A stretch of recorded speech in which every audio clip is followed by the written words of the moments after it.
박상순 시인에 대해서 내친 김에 좀 수다를 더 떨어보려고 하는데, 이 시집을 통해서 우리가 처음 이제 박상순을 이제 저는 그렇게 알게 됐는데요. 이 표지가 아니라 세계사 시인선에 이제 들어가 있었는데, 그러니까 이제 청년 박상순이죠. 근데 이제 거기 그 시리즈에 전위적인 이제 그런 시들이 되게 많았어요. 그 얼마 전에 그 성추문 때문에 굉장히 저도 그걸 보고 마음이 아팠는데 어떻게 저렇게 됐지? 막 이렇게 됐는데 이윤택 그 연출가 시도 쓰셨거든요. 거기 이제 또 들어가 있었어요. 그 이제 요게 이제 새로 이렇게 문지냐? 문지에서 이제 이렇게 R 시리즈인가 해갖고 이제 새로 나왔고 근데 이제 그 다시 한번 박상순을 봐야겠다라는 생각이 들어가지고 이제 왕창 주문을 해가지고 쭉 읽었는데 그 여기 밤이 요게 제일 최근인데요. 요게 이제 현대문학 피 시리즈인데 여기는 저는 시보다도 그 뒤에 나오는 산문이 더 좋았는데 시가 안 좋다는 의미보다는 산문이 더 좋아서 여기 그리고 시를 보면 이렇게 그림이 나온단 말이에요. 글자 몇 자 없어요. 그녀는 먼 바다에서 눈이 큰 물고기가 되었지만 하루 만에 어부들에게 잡혀 어시장으로 돌아왔다. 그 다음에 햇빛 이것도 이렇게 그림이 있습니다. 이렇게 뜨거운 햇빛이 옥수수밭에서 걸어나와 포장도로에 머리를 쳐박는다. 내 입속에서는 연기가 난다. 입과 코를 막으면 귀에서 연기가 난다. 그게 좀 뭐 하자는 시인지 이제 이런 식의 좀 느낌을 주는 그리고 이제 박상순의 일종의 트레이드 마크라고 할 만한 빵 공장으로 통하는 이제 철도가 있는데 이걸로부터 이제 11년 뒤 해가지고 이 연작들이 계속 있어요. 이연인데 아이는 내가 그은 수평선에 걸려 다리가 부러졌다. 나는 수평선에 대해서 말하지 않았다. 부러진 다리가 거의 다 나았을 무렵 아이는 내 그림자를 밟다가 발목까지 축축해졌다고 말했다. 시가 되게 세고 무섭고 막 그렇단 말이에요. 그리고 이제 여기에 보면은 뒤에 이제 작가의 말에 그 유럽을 갔던 모양인데 프랑스를 갔는데요. 길거리 카페에 이제 있는 거예요. 근데 이 부분이 혹시 누군가에게는 이 카페에 있는 1시간 남짓, 6월에 가셨더라고요. 2017년.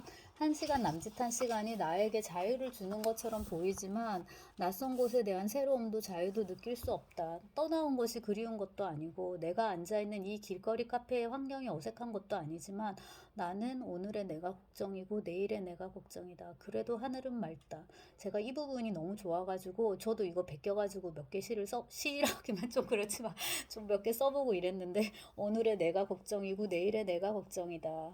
그래도 하늘은 맑다. 그리고 이제 그 앞에서 여자애들이 춤춘단 말이에요. 자, 그녀들 또한 나처럼 무엇인가 걱정해야 할 것들이 있겠지만 오늘은 춤을 춘다. 네. 이게 좋아가지고 다시 이제 제가 복습을 했다고 말씀을 드렸는데 막 좋은 것도 있고 싫은 것도 있고 지루한 것도 있고 막 뭐 썼는지 모르겠는 것도 있고 분명한 거는 시보다도 그림이 더 어렵고 그렇단 말이에요. 자 이런데 이 중에서 제일 막 슬픈 감자 200g 이건 정말 도대체가 뭐 쓰셨는지 진짜 모르겠고요. 여기 그 육은 나무 칠은 돌고래 이건데 제목도 하나같이 다 마음에 안 들고 네, 하나같이 진짜 제목이 다 마음에 안 드는데 이 인상적인 시들이 있어요.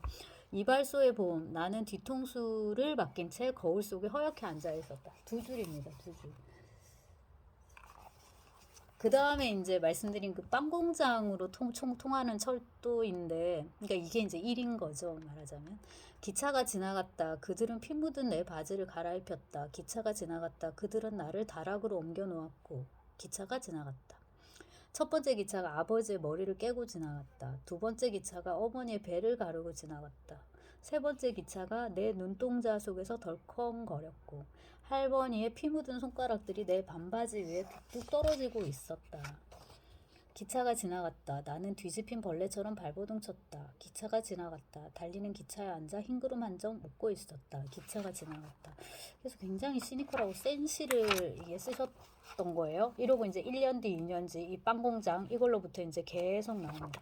근데 여기도 보면 이렇게 그림이 보시면 이게 그 그림 뭐 수메르 어디 무슨 상형 문자 같은 이제 그림들이 나오는데 여기서 가장 마음에 드는 시는 이건데요.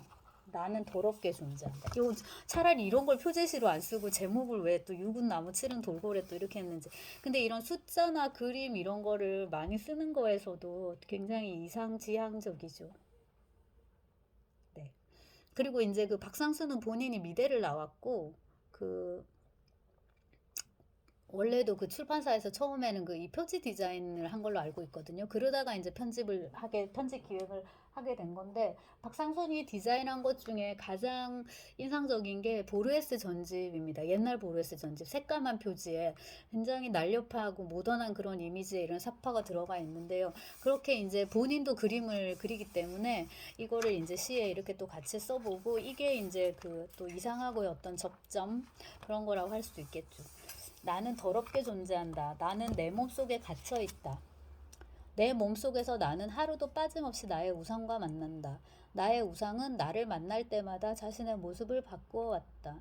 때로는 철길 위에 뒤집혀 바둥거리는 두터운 각질의 벌레로, 자신의 눈물방울을 두 손에 받쳐든 소년으로, 잠든 아버지의 허리를 도끼로 잘라내 개들에게 먹이기 위한 비밀의 음모를 꿈꾸는 눈 뒤집힌 청년으로, 또 어느 날은 담요로 만든 거대한 모자로 자신의 얼굴을 감춘 채 어두운 골목을 향해 휘청거리며 사라지는 늙은 원숭이의 뒷모습으로 내 앞에 나타났다.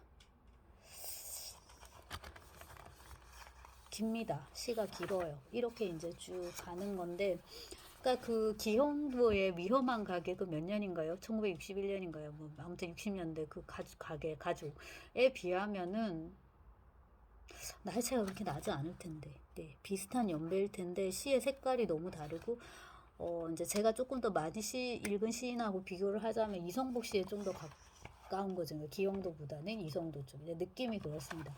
시가 되게 좋았고요. 이게 그다음에 가짜 데미안인데 제목이 이러면 좀 이렇게 그림을, 내가 있었다. 내 친구가 있었다. 그는 눈 덮인 겨울강을 건넜다. 그가 신발을 버린 채 나에게 돌아왔다. 내가 물었다. 또 이렇게 또 그림이랑 이렇게 같이 해서, 그는 대답 대신 가방을 열었다. 이제 이런 식으로. 자, 그 다음에 이제 별이 빛나는 밤인데, 이건 이제 제목만 봐도 이제 우리는 당연히 고흐를 이제 떠올리는데요. 요것도 좀 저는 좋았는데, 나에게 두 사람이 있었다. 두 사람은 날마다 공동 묘지에 갔다. 한 사람은 무덤을 파고 다른 한 사람은 죽은 자의 이름을 돌조각에 새기며 함께 지냈다. 묘비를 새기는 사람은 내 국어책의 겉장을 달력 종이로 하얗게 씌워주었다. 죽은 자의 이름을 묘비에 새기던 솜씨로 새로 씌운 국어책의 겉장에 내 이름을 새겨주었다. 무덤 파는 사람은 책장을 열어 책 속에 누워있는 글씨들을 내게 읽어주었다.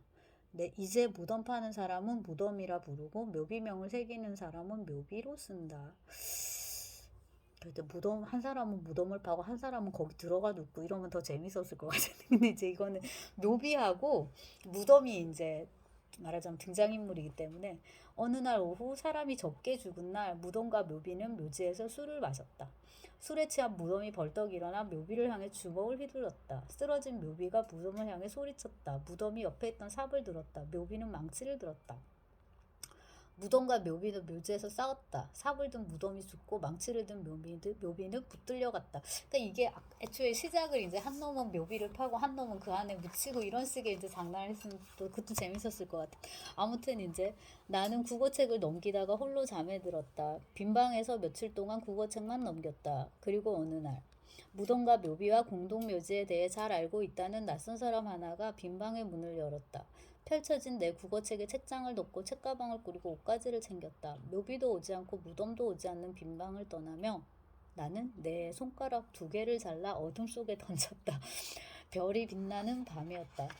시가 굉장히 하드 고어물이네요. 그러니까 코어가 아니라 하드 고어, 막 잘리는 게 많고 막 위로 지나가고, 그다음에 이제 아버지의 허리를 어떻게 아까 잘라가지고 거기까지도 무서운데 개한테 주고, 그다음에 이제 내가 없는 나의 꿈, 이건 제가 아까 그 소개해드린 이상인 거잖아요. 우리가 다 자기 나름의 텍스트를 하나 갖고 싶어 하는데, 이상을 읽으면 내가 없는 나의 꿈, 내 꿈속에는 수천 개의 조약돌, 미루나무 밑둥치를 싣고 오는 자전거, 자루 없는 토끼, 액자 속의 푸른 꽃, 장롱 속의 종벌레, 쭉 가다가 어디에도 내가 없는, 내 꿈속에도 내가 없는 나의 꿈.